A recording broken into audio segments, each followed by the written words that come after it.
안녕하세요, 남보람입니다. 제2차 세계대전에 도화선을 당긴 그 남들, 나쁜 남, 무능한 남, 이상한 남. 오늘 정말 이상한 남입니다. 이 이상하고 이상한 남 누구냐면 이상하게 생겼네 이탈리아 수상 무솔리니예요.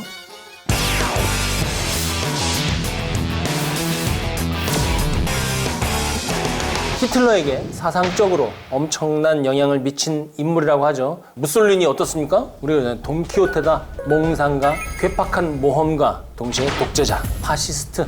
능력은 없는데 운이 좋아서 권력을 잡은 이상한 남 이렇게 알고 있죠. 능력이 없는데 운이 좋아서 국가의 수장이 될 수 있습니까? 어떤 조직이나 정권에서 권력을 장악할 수 있습니까? 무솔리니도 능력이 없진 않았죠. 한마디로 설명하기에는 참 어려운 인물입니다. 20년 넘게 통일 이탈리아 왕국의 수상을 어떻게 얘가 할 수 있었을까? 청년 시절 이때쯤부터 보면 좋을 것 같아요. 젊은 베니토 무솔리니 급부상하던 사회주의에 푹 빠진 열렬한 사회주의 신봉자였죠. 같이 벌어서 다 같이 쓰고 다 같이 평등해지자 평등과 자유가 이 세상에 넘쳐날 것이다 하니까 20세기 초의 사회주의 사상에 넘어갔던 수많은 사람들의 그 중에 1인이었죠. 무솔리니도. 그러다가 사고를 하나 치고 맙니다. 국민학교 교사 생활을 하다가 입대 영장을 받고 스위스로 도주를 하게 됩니다. 스위스에서 잡혀가지고 2년간 복무를 하고 다시 교사로 복직을 하죠. 이 사진이 그때 도주하다가 걸렸을 때 찍은 머그샷입니다. 그냥 얼핏 보면 평범해요. 평범한 사람이고 그럼 뭐 잡범 정도의 모습입니다. 병역 회피라는 돌이킬 수 없는 범죄를 저질렀지만 그래도 이대로만 가면 학생들에게 꿈과 희망을 주는 선생님, 작은 소가정의 멋진 이태리 아빠. 인생이 진화할 것 같은데 사회주의가 이 사람을 본격적으로 배려놓기 시작합니다. 그 중에서도 급진적 사회주의, 폭력혁명을 믿는 사회주의에 푹 빠지죠. 근데 선생님이잖아요. 글 잘 쓰잖아요. 사회주의 운동가들이 아주 좋아요. 당신 글 잘 쓴다. 선전선동의 대가가 되겠구만. 그래서 그렇습니까? 감사합니다. 이러고 대중선동에 나서죠. 그러면서 이탈리아 사회당에 나팔수 역할을 하는 잡지가 있어요. 굉장히 유명한 잡지인데 아반티라는 잡지의 편집장 역할을 맡습니다. 이 아반티가 전진이라는 뜻이죠. 스탈린도 그렇고 이 공산주의 운동하는 사람 중에 잡지사 편집장으로 시작한 사람이 많아요.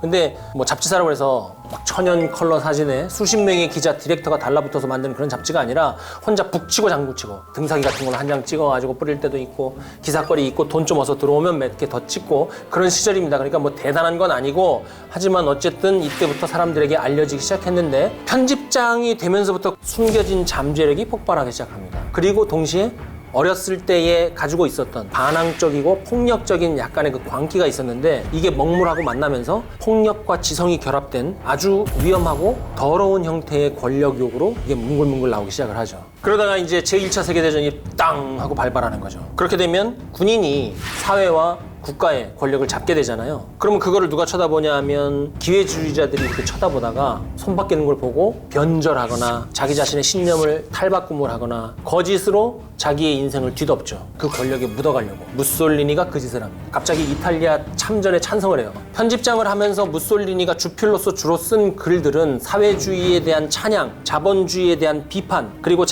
자본주의자들은 자기들끼리 스스로 괴멸을 해서 사회주의 유토피아가 올 것이다 이런 얘기를 쓴 거예요. 자본주의, 제국주의와 같이 연합을 해서 이탈리아도 국익을 위해서 싸워야 된다. 우리도 그 이익을 위해서 거기에 과감하게 들어가야 된다라고 싸운 거죠. 그리고 과거에 같이 한편에 섰던 사회주의자들은 모두 배신을 했죠. 완전히 이때 편이 갈라서는 거예요. 그러면서 과감히 편집장을 자의반 타의반으로 때려치우고 예비군으로 자원을 해서 참전합니다. 베르살리에리 연대라고 엘리트 부대예요. 이탈리아 경보병 부대인데 여기로 들어가요. 이 부대 보면 이제 머리에 뭐가 있죠. 이게 검은 뇌조 깃털이에요. 이 부대는 아직도 지금 달고 있습니다. 이 부대는 그래도 이탈리아 군대 중에서는 잘 싸우는 부대라고 소문이 난 부대예요. 사진을 보면 아시겠지만 제 생각에는 이때부터 약간 맛이 본격적으로 간 것 같아요.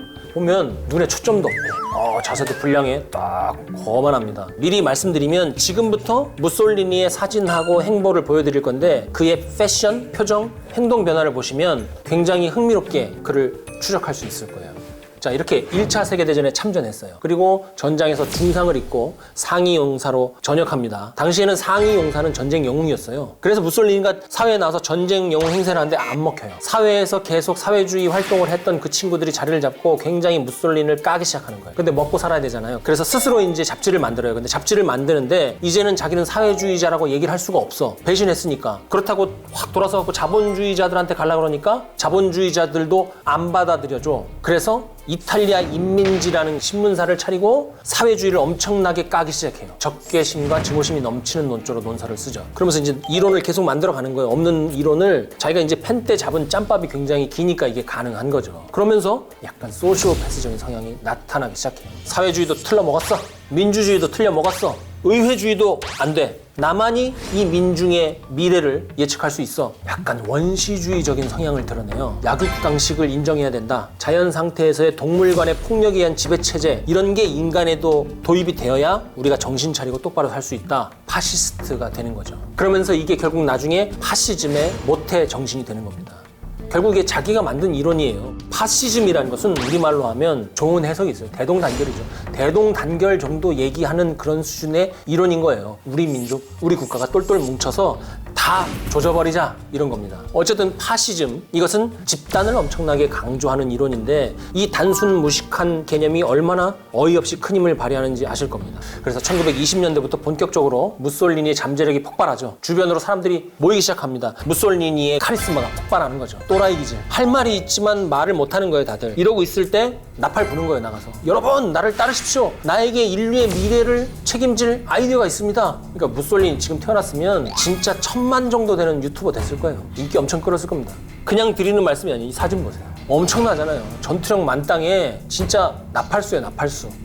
이때 취한 스탠스가 뭐냐면 프로 불편러, 모두각입니다. 무솔리니가 나서서 그러면 아, 나 이거 불편해. 나 이거 싫어. 아, 저거 잘못됐어. 틀렸어. 사진 보세요. 딱 이러고 앉아서 너 마음에 안 들어. 저것도 마음에 안 들어. 얘들아, 그렇지? 나 따라와. 이러면 따라가는 거죠. 당시에 이런 게 가능했던 것이 제1차 세계대전이 끝나고 승전도 됐겠다. 통일도 완성됐겠다. 다 잘 먹고 잘 살 줄 알았어요. 근데 보니까 아니야. 전후 협상에서 완전히 찐따인 거예요, 이탈리아는. 영토도 조금밖에 못 얻고 다른 나라에 비해서 배상금도 조금 받고 그렇기 때문에 내부적으로 정말 전국이 폭동전야였다는 거죠. 이 폭동전야에서 한 사람이 앞에 나서면 그 사람이 주목을 받는데 그 맨 앞에 섰던 사람들 중에 한 명이 무솔리니인 겁니다. 무솔리니는 이제 자기도 눈이 있으니까 보죠. 그리고 다 날 주목하네. 그리고 막 안테나 돌리다가 술렁술렁 하는 사람들을 1919년에 요상한 단체 하나를 창설합니다. 이름이 독특해요. 전투파쇼. 전투파쇼. 근데 이 전투파쇼가 전투파쇼가 이상하잖아요. 이태리어로는 il passi italiani di combattimento. 우리말로 조금 번역을 하자면 파시 이탈리아 전투단이에요. 이탈리아 전체주의를 지향하는 전투단이다. 자기가 베르살리에리 연대에 있었을 때 입었던 그 검은색 셔츠를 약간 개량해가지고 모든 사람이 검은색 옷 쫙 입고 가는 거예요. 그렇게 다니니까 다들 나도 저거 할래 해서 파쇼 전투단에 들어가는 거죠. 무솔리니가 여기서 약간 정말 이상한 사람이야. 그 집단을 가지고 군대처럼 편제를 만들어요. 그리고 유니폼을 지급해서 또 강령을 적용해가지고 준군사 집단처럼 이걸 운용을 합니다. 이때 준옷이 검은색 계열의 셔츠라고 그랬잖아요. 그래서 파쇼 전투단, 이탈리아 전투단을 나중에 검은 셔츠단이라고 불려요. 아시는 분은 아시겠지만 이 검은 셔츠단의 영향을 가장 많이 받은 게 히틀러잖아요. 히틀러가 자신의 돌격대 친위대에 똑같이 하면 그러니까 돌격대는 갈색 셔츠를 입혔어요. 그래서 갈색 셔츠단이라고 했었죠. 이 혼돈의 전국 속에서 이탈리아 내에 큰 민중봉기들이 막 일어나죠, 여기저기서. 원래 이탈리아가 전쟁에서 이기면 받기로 했던 땅 중에 피우메라는 곳이 있어요. 지금은 크로아티아 땅인데 기가 막힌 항구 도시입니다. 정말 아름다워요. 지금도 크로아티아의 주 항구고 크로아티아에서 세 번째로 큰 도시예요. 특히 항만 수심이 깊어서 전략적으로도 아주 중요한 곳이라고 하는데 위치상으로도 주변을 공격하거나 아니면 주변으로부터 나를 방어하기 아주 좋은 곳이라고요. 근데 이거를 이틀이 안 준다는 거야. 준대놓고 처음부터 안 준다고 했으면 몰라도 준다고 했는데 뺏어갔어. 그럼 열이 받습니까? 안 받습니까?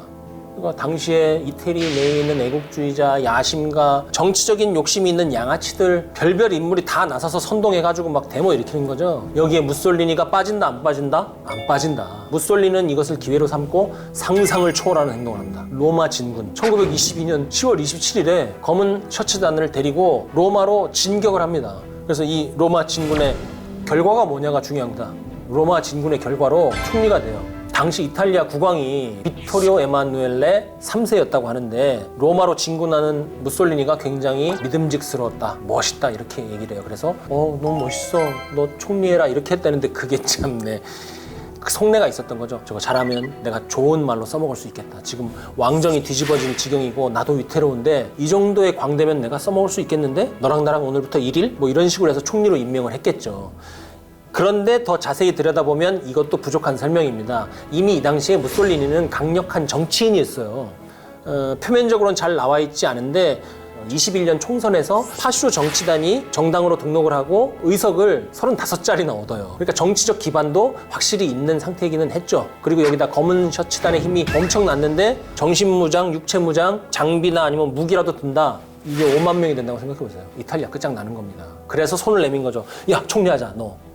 자, 그리고 이 사진에 보면 저쪽 뒤에 사람들 저 뭐하고 있어요? 이상한 거 하고 있죠. 이거 위험한 겁니다. 우리도 따라하면 안 돼요. 나치 독일 했던 거잖아요. 이게 무솔리니로부터 온 겁니다. 파시즘으로부터 온 거예요. 여러모로 참 나쁜 쪽으로 히틀러에게 영감을 많이 줬네요. 저거 근데 뭔지 아시죠? 저거 원래는 나쁜 거 아닙니다. 로마식 격리예요. 로마에서부터 온 전통이라고 하죠. 옛날에 로마 집정관한테 저런 식으로 인사를 했다고 하잖아요. 이게 파시즘, 전체주의, 군국주의의 모델이 로마였다는 증거가 될 수 있는 것이죠. 이렇게 무솔리니의 위세가 등등해질수록 검은 셔츠단의 위세도 같이 드높아집니다. 그래서 이제 나중에 가면 이탈리아 전역에 얘들이 들끓어요. 위험한 냄새가 나면서도 뭔가 남자답고 그런 거 있잖아요. 멋있지만 뭔가 병신 같은 거. 약간 이런 집단이 넘쳐난단 말이에요. 그리고 또 그렇게 되면 어떻게 되냐면 다 시커멓게 하고 다니니까 여기에 가입하지 않으면 나도 뭔가 비겁자의 낙인이 찍힐 것 같은 그런 예감 때문에 미묘한 집단 광기에 휩싸이게 됩니다. 집단 광기라고까지 폄하할 필요가 있느냐 이렇게 말씀하실 분이 있을지 모르겠는데 이 사진 보십시오. 어린이에게 총을 쥐어주는 집단과 노인을 격리하는 집단은 그건 분명히 광기에 둘러싸인 집단이 맞습니다. 애들이 지금 총을 들고 있잖아요. 어린이 검은 셔츠단이에요. 이게 되는 얘기입니까? 이 당시에 이제 그 검은 셔츠단의 위력이 정말 어마어마해서 네. 이에 반대하는 사람들한테는 뭐 피마자 기름을 먹여서 네. 했다고 하는 그 이거는 흥미로운 질문이에요. 이 피마자 기름이 딱 먹자마자 얼굴에 발진이 나게 하고 설사를 일으켜요. 그러니까 얼굴에 발진이 나니까 저거는 반역자하고 구분이 되고 설사를 하니까 굉장한 수치심을 줄 수가 있어요. 일부 먹인 사람이 몇 있었을 것이다. 그런 생각을 우리가 할 수 있을 것 같아요.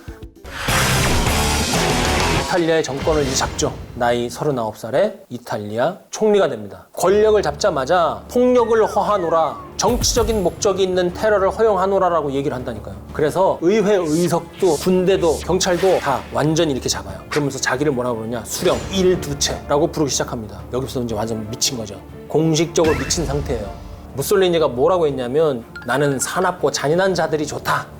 불굴의 기백을 가진 자들이 아닌가? 야, 범죄자들 중에 쓸만한 사람 많아. 그런 사람들을 써. 그리고 진짜 범죄자들을 모아가지고 자기 수적으로 써요. 그럼 미친 겁니다. 그리고 1927년에 국가를 완전히 장악한 채로 전쟁 국가, 군국주의 국가, 전체주의 국가로 조직을 하는데 그 목표는 이제 로마 군단이었죠. 각 기관명, 그 다음에 사회 조직 이거를 로마 군단처럼 편제 장비 명칭을 다 바꿔요. 그리고 군대의 명칭도 다 로마 때 쓰던 걸로 바꾸고 나라가 이제는 점점 무슨 이태리 서커스단처럼 되는 거예요.